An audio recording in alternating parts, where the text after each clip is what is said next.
Hey everyone and welcome. Now I know I've covered the trouble in the Middle East being played out on our streets, with the left already saying we need to ship in Palestinians into the West for humanitarian reasons, and others saying why don't other better off nations, Islamic nations, take Palestinian refugees, as they are civilians, places like Egypt, Lebanon, Jordan, Islamic nations, all with closed borders since all this started. Why?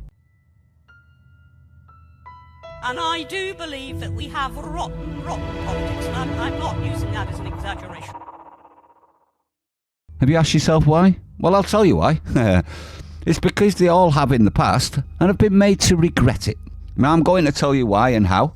Let's start with Egypt, shall we? Egypt let refugees in from Palestine and were rewarded with the assassination of their president by Palestine Islamic terror group that believed he'd betrayed Palestine and the Palestinian cause by trying to negotiate peace with Israel. So Egypt don't want them because they're assassins.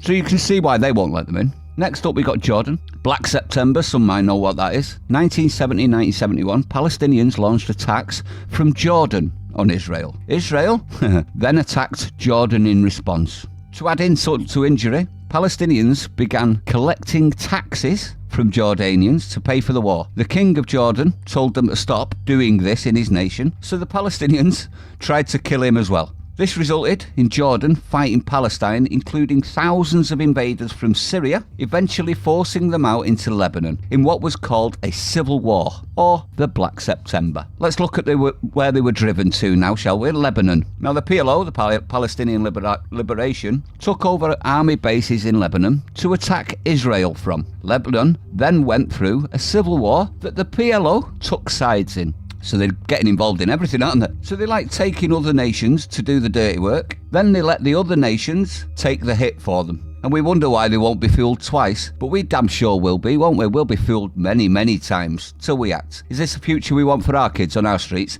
To see the same trouble here? It seems to be escalating and escalating, doesn't it? Even here. Enough is enough, as far as I'm concerned. Fight these battles where these battles are being fought. Don't be bringing them to everyone else's nation as well. Now, as you're probably aware, I don't support either side in this bloody war. I support the UK and England and Scotland, Wales and Northern Ireland's cause. That's it. But I'd like to know your opinion, everyone. Let me know what you think. Stay sane. I'll see you on the next one.